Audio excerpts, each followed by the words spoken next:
the Life Things podcast with your hosts, Keagan Colin and Thithi Keagan. That's me. Join us as we talk to amazing women who are killing it in their industries, making mistakes, and sharing life things along the way.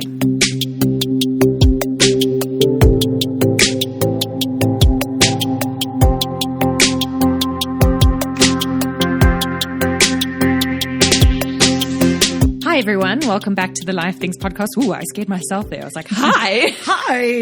Hello, Thithi. Hi. So this is the part 2 of the moving abroad topic of the Life Things podcast. Yeah. If you haven't listened to part 1, we would recommend that you go back to that first, the part 1 of this episode, because it will just put a lot of things in perspective. So the past conversation that Thithi and I have just had, and we've played a couple of clips from other people, is moving abroad and the experiences around that when you've made the decision around love or adventure. Yeah. And I mean, I think it's important just to listen, because people, like, there was really some honesty in a lot of what was shared.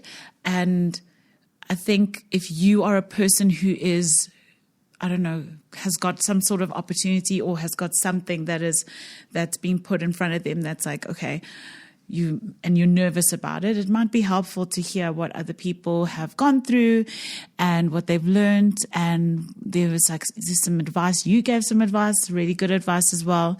And then just to know that even when you get there, some of the things that you think you're the only person going through them, there's other people who are basically, it's like the challenge is the same. Yeah. And what I got from it is it could be a big, big, amazing opportunity. Actually, it probably is a big, big, amazing opportunity, and you get to experience like so much of the world and so much that you never experienced. But then at the same time, like anything in life, things have to exist in like binary oppositions. It can't all just be, like rainbows and stuff. You know, there's got to be some tough times or. Yeah, I mean, it's not easy. Making that decision to move abroad is a massive leap, and it comes with its challenges, and that's almost a given. But what I took away from that conversation in those clips that we played was that nobody would take that experience back, and everybody would do it over again. Yeah, which is really, really cool because, first of all, South Africans are resilient. We're going to play a clip from your sister, and like she actually says something about like South Africans and like this, and we shouldn't underestimate ourselves and just like how boss we are actually. And I was like, Okay. Yeah. Because I think we think we don't, but I've heard it several times that our work ethic, like we actually have an incredible amount of experience and working in the world that we work in, where you have to navigate a lot of diversity, and then by that complexity in like our country, just think about like how we are. Sure. I think when you get put into places like, I can't think of like a place where there's less diversity and complexity in terms of like cultural nuance and blah, blah, blah, you just take to it. You're just like, okay. Yeah. And I think, as South Africans, we've all got this is a generalization, but there's a very a hands-on approach. Yeah. We just do the thing. Yes. Yeah. We are doers. I've got that feedback from quite a few people. Yeah. But that's a good segue into the second part of this conversation is around moving abroad for your career, or that being the number one reason. Yeah. So we've actually got my sister sent through some voice notes to tell us a little bit more about her experience. She's been living in Nuremberg in Germany for the last 2.5 years. So let's dive into those. So my name is Nicole Green, and I am currently living in Germany and working at the global head office for Adidas down south in Bavaria, and living in Nuremberg at the moment. And I moved over from South Africa about 2.5 years ago to pursue a career. So my background is I worked for Adidas in South Africa for a good seven odd years. I have a background in product merchandising as well as brand marketing for Adidas Originals, so specifically working on the style side of the Adidas business, and absolutely loved my time there. Loved the culture, loved the people, loved the brand, loved what the brand stands for in terms of sport as well as lifestyle. And I'm being very ambitious, and growing up as a competitive sports person, I always had great ambitions to take my career to the next level.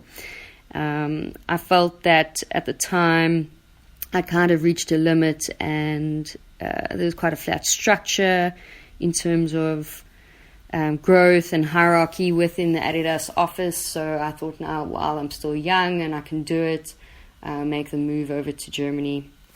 With the brand in Cape Town, I'd been coming over to Germany about 2, sometimes 3 times a year to the head office for marketing meetings and milestones. And it's interesting because I'd been coming over so frequently, so I thought I knew what the move would be about and what it would be like when I got here. But I think that's been one of the biggest learning curves, where you think you know the space that you're moving into, and then what the actual reality is. I think one of the biggest components of a move is not the actual move, but more the decision to do so, and the mindset behind it, and really preparing yourself for that mentally and emotionally.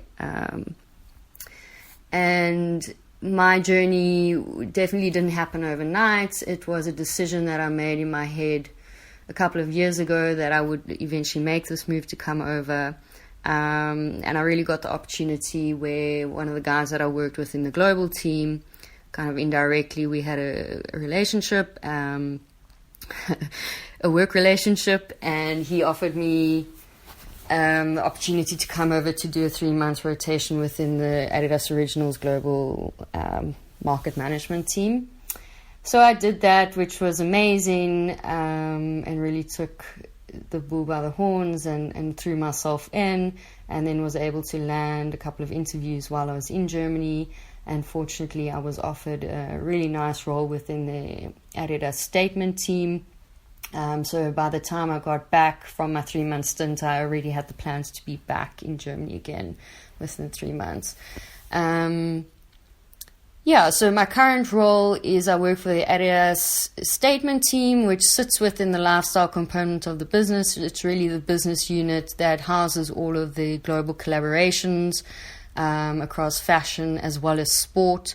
So we look after that portfolio of partnerships from a product perspective all the way through to marketing. And the role that I'm in right now really brings that portfolio of collaborations together and packages it for the sales teams to really sell into that customer base on a global level. So working with the American market, with the Chinese market, obviously the European, and also the other smaller countries in terms of size, so emerging markets, Latin America, etc. So an amazing opportunity to work with a global network, but also within that pinnacle retail space, and also having access into the world of fashion as well. So working on like the Y3 collaborations has really been eye-opening and really, really amazing. I think one of the biggest challenges about working in this organization is because of the size of the business. It's really, really takes time to understand all the functions within the business, within the head office, but then also within the different markets all over the world and how they work together, and really navigating that and figuring out, hey, how do I pull this all together for my role and for my function, but also for myself, from a career perspective. And then you work with so many different types of people from all over the world. Like when I was in South Africa, if I said something, I knew that other person would understand what I'm saying and what the context is and what I'm trying to achieve and get across. But that's not always the case working in this global environment, because people come from such different cultures. They have different levels of understanding English as an example. So like the French guy in my team, often I have to just double check that he understands what I'm saying. So I think we spend a lot of time navigating cultures and understanding, and then also naturally of the size of the business and any big corporate, it's a super political environment, and I think we spend a lot of time kind of navigating that as well, beyond getting the job done. So those are probably some of the biggest challenges from a work perspective, and then obviously working in a highly competitive industry with competitors that have really, really strong propositions and really mean something to consumers and to their customers. And yeah, it's a super competitive environment as well, externally as well as internally. So it definitely keeps you on your toes. I think that from a personal perspective, the ironic part about doing these moves is you come over for work and for ambition and career and potentially even a little bit of status, but at the end of the day, what you realize that you need the most is your grounding and the people who are your family and friends. And during these moves, it really outlines who those people are. And I've had a lot of ups and downs in this move, and now more than ever, I really know who those people are. I know who my grounding and my base is.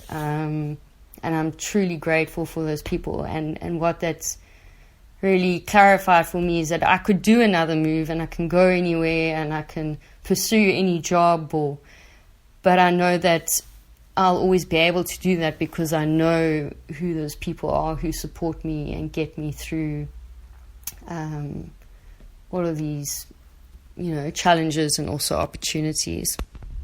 If I had to give any advice to anyone who's considering making the move, is don't overthink it. I think that as South Africans, we tend to be very apologetic. We tend to downplay our skill sets. I think that's also natural coming from our environment back home, and some of the political and cultural pieces that we have to navigate that I think a lot of other people don't really understand. But yeah, back yourself. The world is your oyster, and just make sure that when you make these moves, that you know who you are as a person and what you stand for and what your values are, and who those people are that really create your backbone. And just go and do it.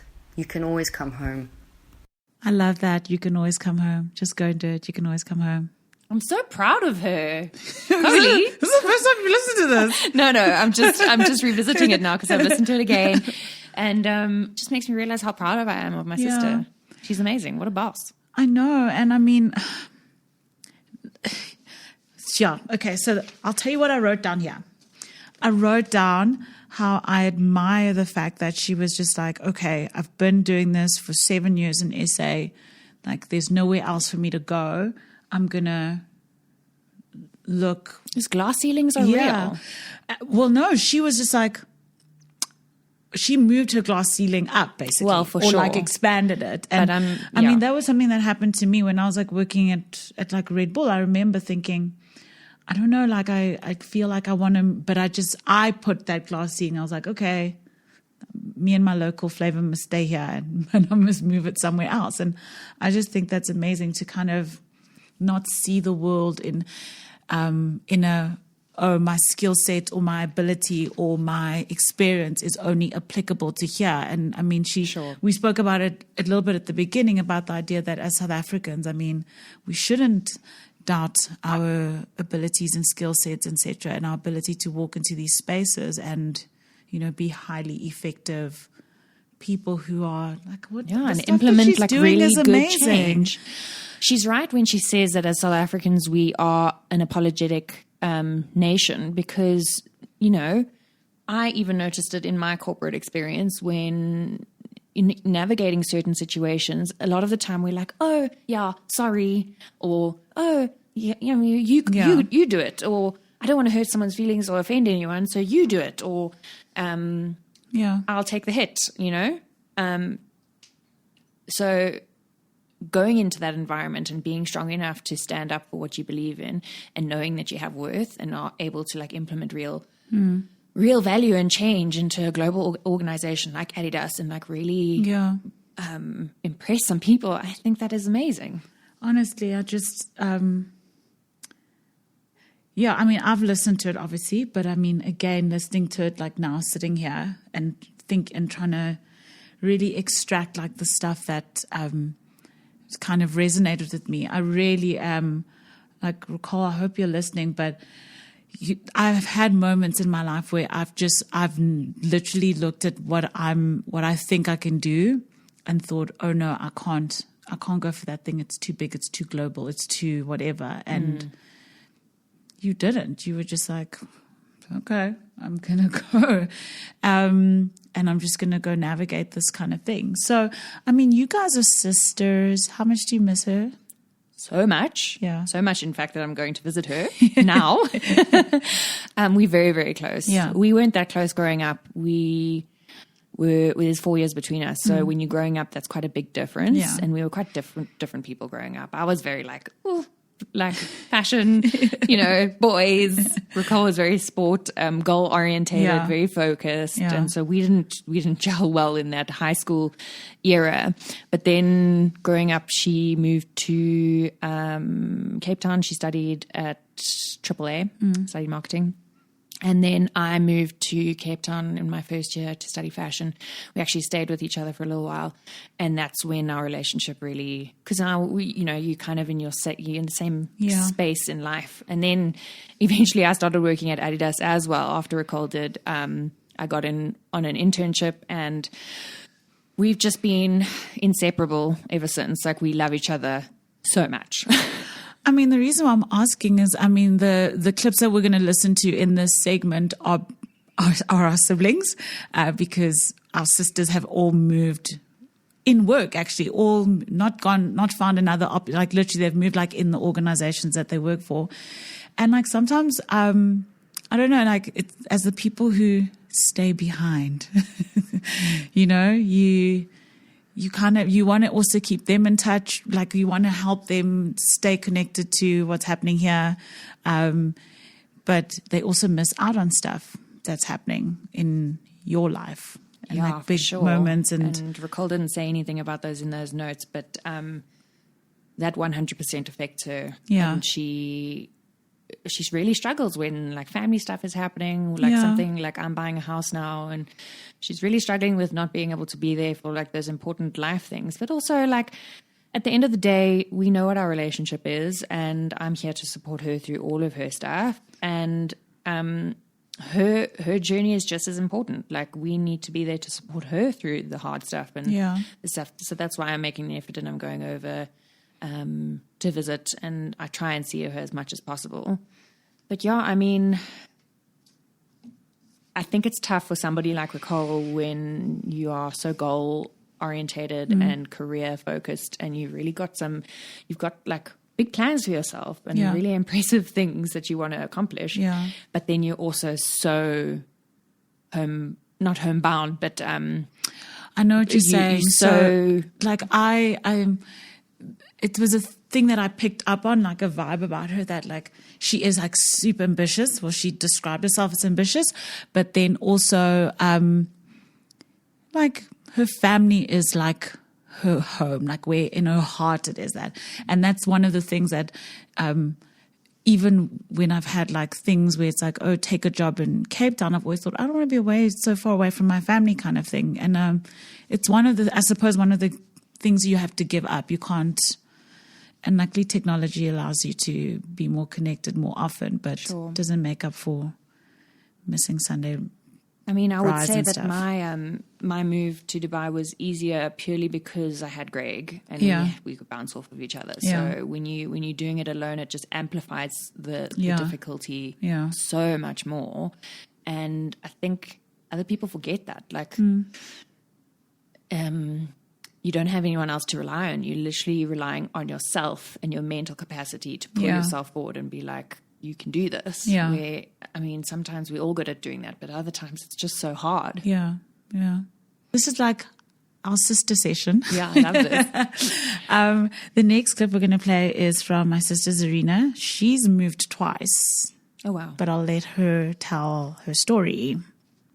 Hi, Thithi and Keagan. I'm very happy to share my experience moving to another country for work and love, and and what that meant for me.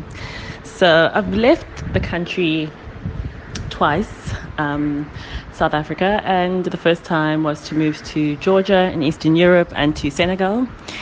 And I left for, rather than work or life or love, just a breather from what I was doing at the time, which was working in corporate law. And I think I was less intentional.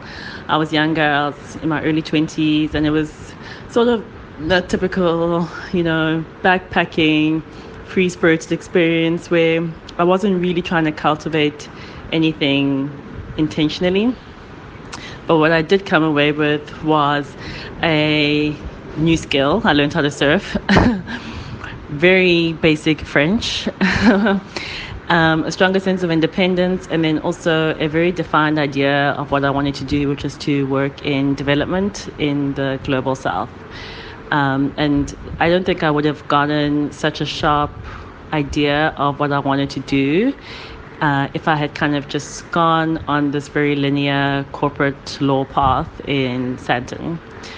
The second time that I left South Africa was recently to move to Bombay in India.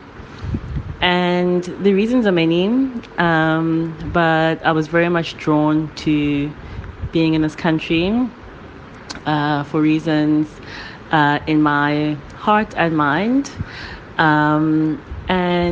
It's been about 5 months in that I've been living in this new city, and it feels like home, and it feels exciting, it feels inviting, it feels warm, it feels sticky, it feels challenging, it feels like a big hug.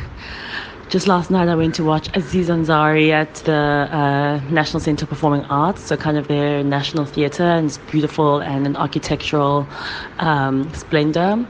And then took a walk along Marine Drive, which is like similar to Cape Town's promenade, and sat by the ocean and had hours-long conversation, and then went to get ice cream and carried on walking, and got home at 1 a.m. and left my house probably at around 8 a.m. that day. And Bombay is just one of those cities that you can have days that move from work to evening seamlessly, or somewhat seamlessly. And it's a 24-hour big city, and what people call it is kind of the global south's version of New York. And this time the move was a lot more intentional. It was through work, so it was facilitated, and I'm obviously, pretty comfortable financially, so I have myself set up back home in South Africa with some investments that continue in my absence. And then I'm also here in India exploring very exciting ideas with energized entrepreneurial people, because that energy just courses through their veins here.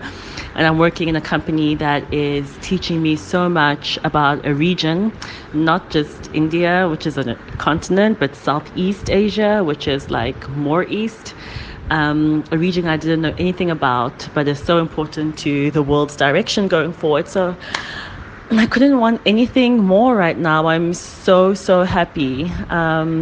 I won't be in India for much longer, and I'll probably be back in South Africa sometime in Q4, but this is honestly been such a beautiful time for me. And again, it's just that removal from the humdrum can just focus you and align you and challenge you in ways that you won't get when you kind of stay in a very well-tracked path. And ideas are bubbling in my mind about what to do both here and in South Africa, and also just being forced to be at square one again and start, because even though it's in the same company, you basically have to reestablish your story, your networks, and your influence in a whole new office. it's the same company, so it's the same issues in global development. I'm a management consultant in a global development advisory firm, but it's a different region. So the issues in Africa are very different from those in Asia. What someone considers a development issue in Singapore, which is a super high income country, is very different from what someone considers a development issue in South Africa. So it's just that, comfort with starting at square one and, just trusting that you've always been able to build a home and it's cozy, and I'm sitting in my home right now and it's flippin' cozy. You've always been able to build your story and your brand at work, and I'm really in flow right now. And you've always been able to find your community and your tribe, and I have an amazing group of friends here and people in my life who I love dearly.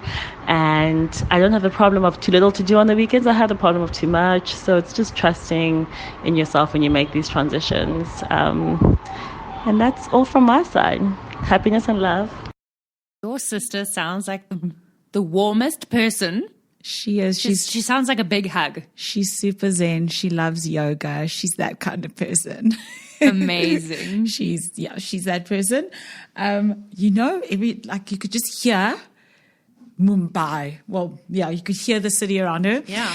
As she was talking, I was thinking the one thing I always have FOMO about when people talk about like just moving to these cities is like these 24-hour cities where you can just experience a full day from like 8 a.m. to 1 a.m. and you haven't gone home. You've just walked around or caught like a cab or a tuk-tuk or whatever, I don't know, whatever it is, and you're just going from one place to the other and experiencing a whole day. That's like one of the perks, I suppose, about these big moves.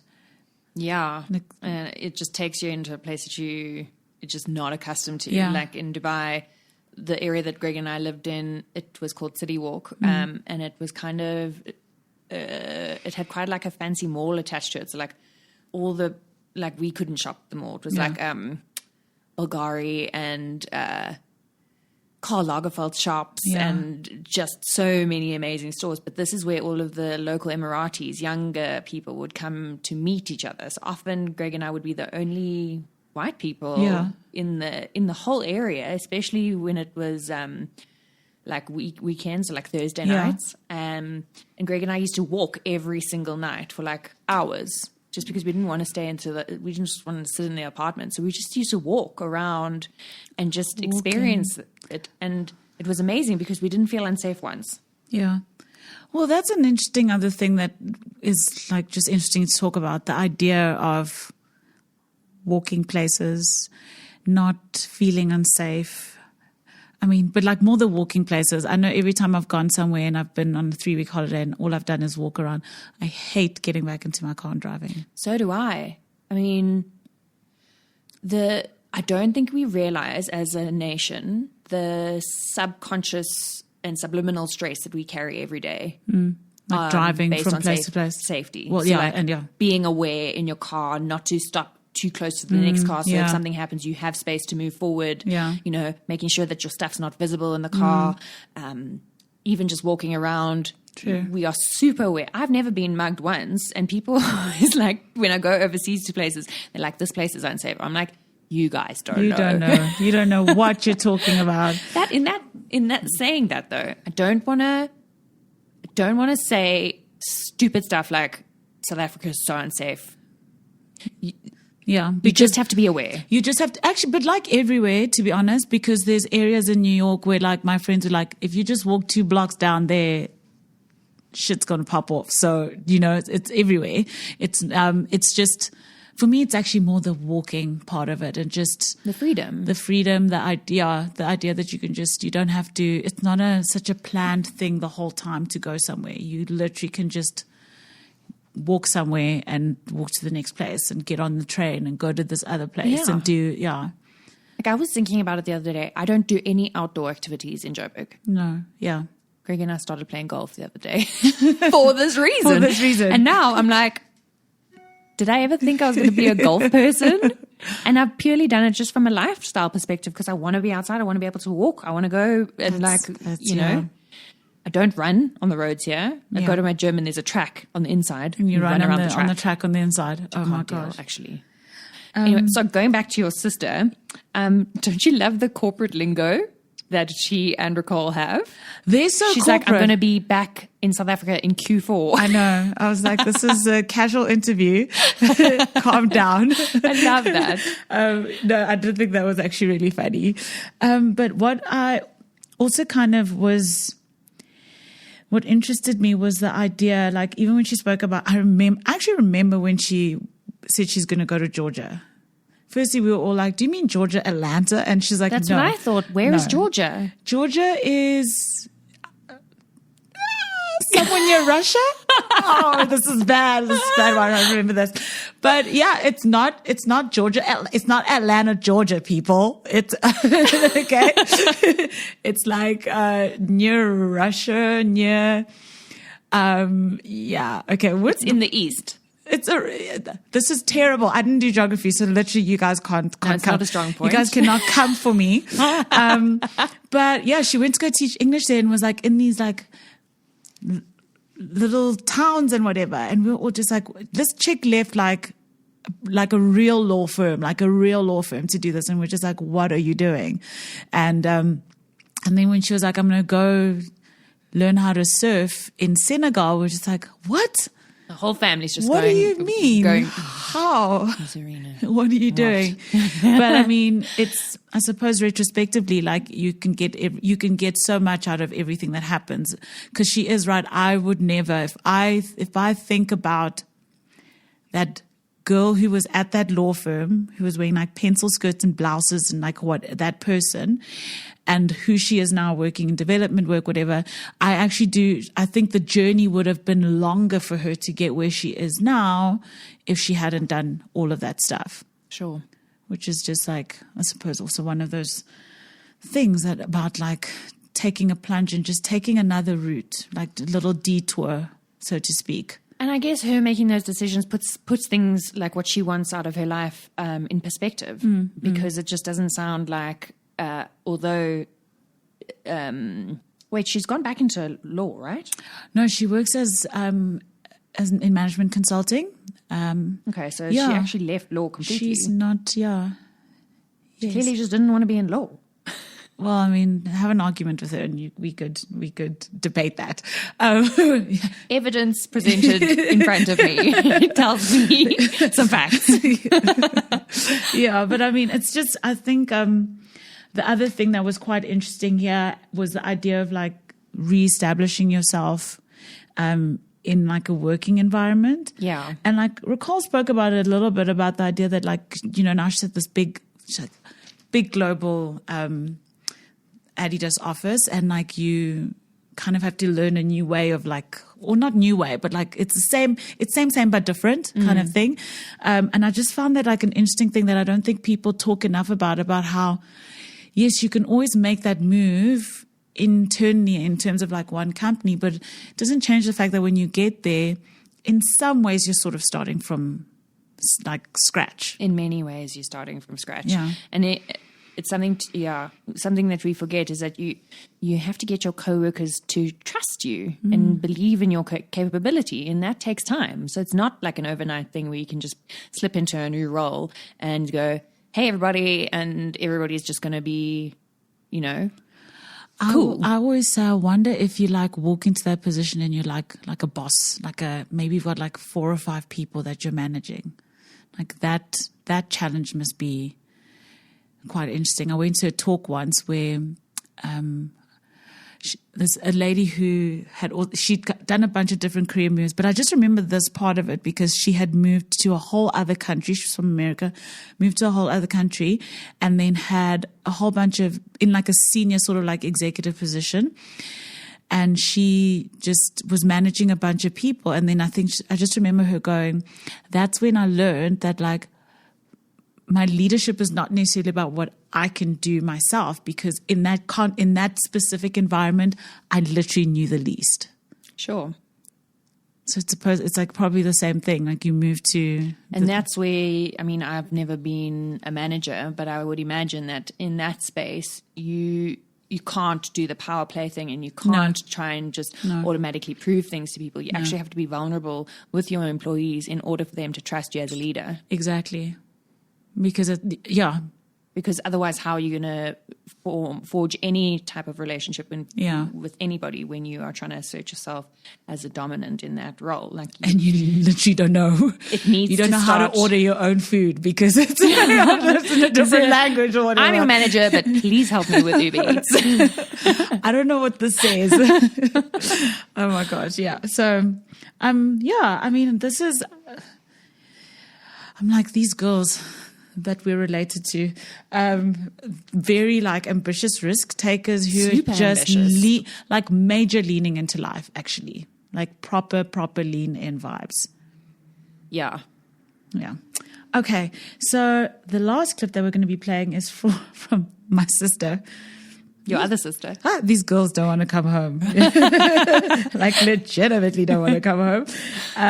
And yeah, they actually both work in management consulting. Okay. They're best friends like Khloe and Kourtney Kardashian. And so who does that make you? I don't know. I'll just be Kimberly for now. No, I'm kidding. But they do leave us out. They do leave me and my brother out quite a lot, but we love him. So I'm just going to play a clip. She moved to London, also for work. Yeah. It's a bit of a weird one because I think our generation are already so globalized and exposed to, so much through social media and just through how connected we all are, that, people already have kind of the attitude and style and even kind of mindsets that you would typically or previously associate with being a well-traveled person or having lived somewhere else. So I feel like, that's kind of less of the benefit you get from living somewhere else, but there's just part of it, of the really having to put yourself out there, get out of your comfort zone, really be a new person in an unfamiliar environment, that I think kind of builds your character. And for work, that really meant for me, although I had kind of a higher tenure by the time I transferred offices, it was again kind of building the reputation and building the relationships and networks and support system that you already naturally had, where you were, which, if you're not kind of a spring chicken, fresh off the boat, in terms of your career, you do kind of have to psych yourself up to do that all over again. But it's a really nice feeling kind of looking back now and realizing that I have, built and formulated some of that. And, just, I guess, some of my biggest sponsors are obviously completely new people in my life. And, kind of, it warms your heart to think that, people actually take the chance in you and do a lot to support you when you really when they really don't have to, and when you really had no kind of relationship or basis of foundation of a relationship, just over a year ago. And then I can say the same with friends. I was just so lucky with people. It actually just is like, it's just such a hot, like, sweet thing what people do when you move to a new place, and like there's this outflow of, oh, I know this person, and I'll put you in touch with so and so, and people really did do that. I think I met most of the friends I know now, outside of the ones I already knew, just through mutual friends and people putting me in touch with other people. And so there's that like gesture and show of generosity from like your old friends. And then there's these new people who really don't have any obligation to, hang out with you or kind of bring you in. But I've found people, even in a city as big as London, just really welcoming and have really kind of roped me into kind of their normal lives and everything they're up to. So I mean, I don't take enough time to think about it and reflect, but if I do, it's also quite cool in terms of the new friendships, specifically at this age and being an adult, and how hard it is forming genuine connections and bonds with people at this age again. And I have never really been a good person at doing that. I've just always had my friends and happy to have my close group of friends, not really looking to have a million more. So I think this has really given me an opportunity to kind of use that muscle again and just find new people. Which has been really cool too. And then I guess in terms of what I think, you do or try to do to make a new place home. I mean, I was lucky enough, well, I don't know if it's lucky, but my job already made me, or allowed me to travel a lot, even before relocating. So I think I'm quite used to just getting to a place and plugging and playing. That's just what you kind of do. And when you're so busy with work, I mean, at least there's one constant. Your job is kind of the same. What you're doing is the same. So regardless of which city and hotel or language is being spoken around you, you always have this kind of anchoring thing, which is your, what you're actually doing. And so I found that actually quite grounding when I moved, is that although there was a lot of unfamiliar things, because I moved within the same company, I was doing the same thing, it was really easy for me to just have that as a stabilizing force. And like I said, kind of very used to being in unfamiliar places for shorter periods of time. So I think that's at least been a positive of living out of a suitcase for so long. So I think kind of my work made it feel like home, number one. And then the other things, I just very quickly wanted to find a place and did that within like the first week. I could have seen a million other places, but I just really did want to get settled. I was also quite busy with work, so didn't really want to spend that much time. And then, once you find a place, I think it's just finding all your locals. So, what's your local place for grocery shopping? What's your local place to grab a cup of coffee? What is your local yoga studio, which has been like my sanctuary? It's just all those locals that give you a space and familiarity, and people know your name or give you a smile or a nod because they've seen your face before. I actually had really good advice when trying to choose a neighborhood to live in London, from kind of a senior colleague. And kind of during the week you're busy with work and you just really come home to sleep.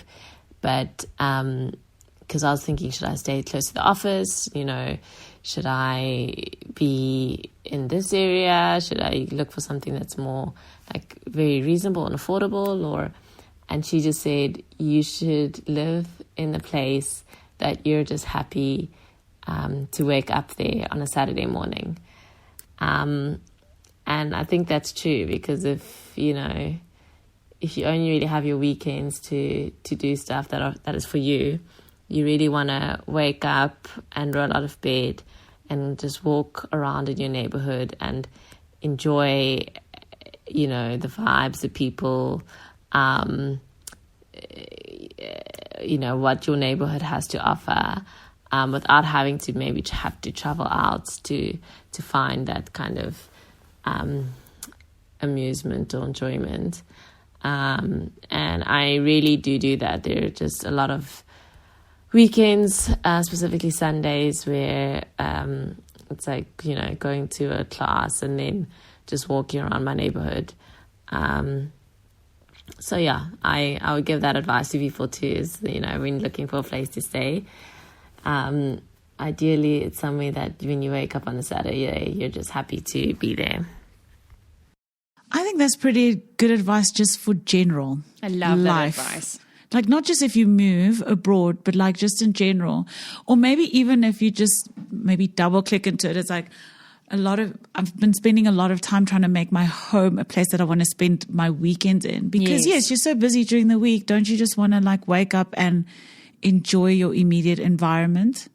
And it's something my stepmom actually said to me before I moved to Dubai. She said that because she spent about 10 or 12 years living in Hong Kong in her younger years. And she was like, she wasn't sugarcoating it for me. She said, it's going to be difficult, but there's a thing called happiness tax. And that is like happiness tax. Yeah. So, for example, spending a little bit more money to live in an area that really makes you happy or inspired, or living close to certain things. Spending money on your apartment when you're moving overseas to make sure that you're comfortable and that you walk into your apartment after a long day and you really love your space. Yeah. Making sure that you're comfortable and that you've got the things that make you happy. Yeah. Because those are the things that you're going to fall back on when you have a lonely moment, or when you don't have someone to spend an afternoon with, or so she called that a happiness tax, which I thought was quite cool. No, yeah, I mean, that it makes complete sense. It's like,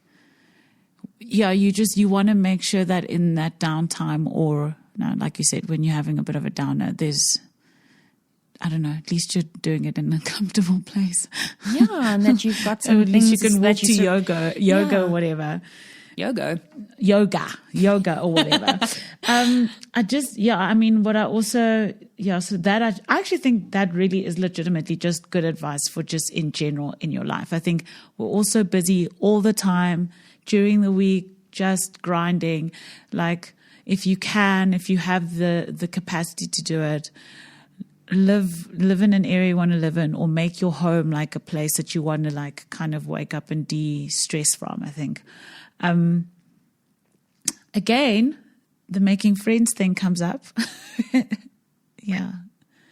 I mean, I could talk about this forever. Yeah. No, I mean, I just think people really underestimate this in both of the parts of this episode. You know, it's come up as a thing that is like a challenge, like it's hard. And I mean, the people... It's really tough. Yeah. If you think about the relationships that you've had forever, those girls or people that you've had in your life for a long time that will always remain friends. Like, think about the moments that you became friends and like what bound you to those people. It's like generally quite like for me at least, crazy moments at school, like moments in a classroom. You can't replace that type of thing, and it like literally sits with you forever. So trying to forge a relationship with somebody when you in your late 20s or early 30s, when everybody is so put together and we're all trying to put our best foot forward, there's no vulnerability, none of us are showing, but also who really everyone are. Is like busy or whatever. It's like, so no time. I don't think we've gotten used. I actually think when you're younger, you had more time to get to know people. Sure. Now it feels like, I don't know, you don't have that much time to get to know people. Yeah. I don't know. Maybe it's like maybe we've gotten too much like social media, so too much on the phone, like that's just stuff like definitely that. a thing as well, because like I know for sure if I'm in an awkward social environment, like at a big group, like a big group dinner, and I don't know anyone, Yeah. I will far rather pull out my phone rather rudely and scroll through my Instagram because I'm not uncomfortable then. I'm cringing because I do that. Yeah. I try my best not to, but it's hard. It's hard. I don't know why it feels hard to talk to people. So now I can just imagine you're like now in like a whole different place, and now you have to try and talk to people just so you can have some like social connections close to you. And also, if you're not meeting those people at work, where are you meeting them? Yeah. It's really difficult because a lot of the time in those global environments, people don't necessarily want to mix work with pleasure. Like Greg's a good example. When he was working at Apple in Dubai, his colleagues there, although he got along with everyone really well, nobody wanted to go for a drink after work. Everyone was like, nah, I'm going home. I just want to say that's a very Cape Town thing. Like whilst we're Yeah, on but this these topic, were people from all over the world. it's very Cape Town to do that. It's Like, Cape I'll Town. meet you for drinks, and then just you never want to do that, or just not even want to go for drinks. I literally am still friends with the people that I worked with at Red Bull. I sometimes drive all the way to Four Ways to have drinks with those people. Because they're my Amazing. so it's very, and I have work friends at the agency. Yes, definitely. It's very Cape Towny to not want to connect with your work colleagues. But she was actually saying to me when she first joined, what the company that she works at had, because it's also it's literally like one of the big offices. They had like a thing where you've got to pick, like you tell HR or talent management or whatever, your interests. So if you're interested in art or like running or whatever, and then they have like these groups of people, and then you can get like discounted tickets, for instance, to the Tate, to an exhibition. And then it's in the hopes of helping you create like a social life. But actually, I don't think she's friends with anyone from work. She went to UCT. So. I mean, you can try. The other thing that I wanted to mention was, the lifestyle in Dubai specifically is really heavy. I know it's the same for my sister.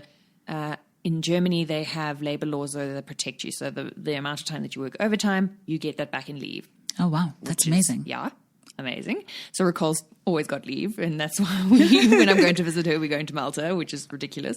But in Dubai, it's the longest hours I've ever worked. And you starting at, if you arrive later than 8 o'clock in the morning, people literally chirp you. And if you leave before 8 in the evening, you get comments as well. And so that I can understand why people at the end of that flippin' 12-hour day, sometimes more, just want to get out of there and don't want to see your colleague's face. You just want to... Word. Yeah. Totally get it. Totally get it. And why then you would also want to be, like you want your home to be like a sanctuary. Exactly. Or like the area that you live a sanctuary. I just wanted to, she's probably going to kill me, but can I tell you, this girl knows how to pack. We went to Paris and Berlin for like 8 days, and she traveled with carry-on. Stop it. Yeah, everything. I've got a friend who's just done the same thing. She's gone for like a 2-week trip on a yacht, and she packed like 4 bikinis and a sarong. Okay, but this is not a beach holiday. This is like a city holiday. But that's what I'm saying. It gives you so much anxiety. You're just saying that to me because I was like, I need to have like all of my creams, all of my shoes. When I looked at her Twitter today, I'm So like, what extra. is happening here? How is this everything that you have? Like, are these all your face products? Like, is this it, like, for your face? Is this it? Are you done? Is this it? So, I mean, I think, like, I do know, like, she travels a lot, literally, basically, always in transit. I suppose it just teaches you to just adapt. No, it definitely I know when does. she said, like, I've learned how to just plug and play. Yeah. What I picked up on from both Ricole and Lumka was the character building. They both mentioned Aspect that. of it, yeah. So Lumka touched on it from the whole experience, helping build who you are and like really solidifying those aspects about yourself. And then Ricole was like knowing who you are as a person, because then you can lean on that as well. Yeah. And I also think it's not necessarily knowing who you are, because a lot of us don't know who we are as people. We are figuring it out along the way. But it's knowing what your foundations are and what you stand for and what you believe in. And those things, I think, will take you further than anything else. Yeah. Because it is who you are as a person. Yeah. Yeah. And you also, I mean, at the end of the day, we all just need to trust ourselves. And I think like nothing can make you want to or force you to trust yourself more than being somewhere like alone. Like actually all three of them got on planes and pursued like a career move, but it's not like they did it with like a whole group of people to do it. And you just have to walk it. Like it's, I suppose every day it's like also if you have a tough day at work, you've got to psych yourself up to get it together. Sure. Because it's like there's just nobody you. else that's going to do it for you. And so you have to be so strong. So I have so much respect for all three of them. That's amazing. And I won't lie, all three of them have done like what would be my dream move. Really? Like through work, yeah. I don't want to study. I'm tired of studying. I couldn't study again. I'm a horrible study person. Yeah, no. So I mean, it's always been like if a work move came, that would be amazing because then you like if I just quote what Limca said, you have like work as a stabilizing force. So at least you have like one constant. So if the weather is bugging out, or the tube's not working, or I don't know, whatever, or it's like dark winters. At least you just know, okay, if I go into the office and do this thing well that I know how to do and that's why I'm doing that, you can just be like, okay, that's like one thing I'm getting right or one thing that's going right around me. Sure. Yeah. I think the main thing that I've taken away from this, and I mean, I know I've done it myself, but if moving abroad is something that you want to do, just do it. Because the thing is that the worst that can happen is you can be really unhappy and you can come home and you can go back to where you left off. Yeah. At the end of the day, you're never going to know if you are capable, and you probably are 100% capable. I know I'm like talking to you as if I'm talking to you, TT, but Girl, I'm talking to everybody. If you have that niggle and it's something that you want to explore, just do it. And I wouldn't say a strong advocate of visualization, but I do believe in some ways that is what's happened in my life. Like in beginning of 2017, I decided I wanted to move overseas and I was going to make it work. And then it happened, not in the way that I was expecting it to. But it happened. Greg got the job. Yeah. So if it's something that you want, make a decision or like put that in your visual, horizon. Are we talking for about yourself. my non-present vision board? Is that what we're talking about? Your imaginary vision board at this point. Put it there, and then you'll find that you'll soon realize you're making decisions around that thing. That's very true. We talked a lot about decisions, actually, if I think about it, in our last couple of podcasts anyway. And I think that's actually, decisions are a thing that I actually think as women, let me not do that. Let me not say I just think as women. I think that it's hard to make decisions because there's so many options. And sometimes you feel like you don't want to miss out on certain things in life. And if I can just like, something's always got to give if you make a certain decision. Like if you decide I'm going to pack up and go and explore, what does it mean for like this thing that you've started here or this trajectory that you've started to make in this space? Like, what does that mean? Yeah. And you might have to sacrifice quite big things along the way. But at the end of the day, the reward for making a choice for yourself can be so gratifying, and you will be surprised by what can come from making risky decisions. Like amazing things can happen. Yeah. Like if we hadn't decided to move to Dubai and me realize I didn't want to be in corporate and being forced back into South Africa, I wouldn't have my business at this point. That's true. And my business now is everything to me. Yeah. So everything happens for a reason. But I think the main point I'm trying to get across is that moving abroad can be really, really, really scary. And for some people, it might seem impossible. But at the end of the day, it is achievable. And there will be hard times, but they'll be worth it if it's something that you really want. Yeah.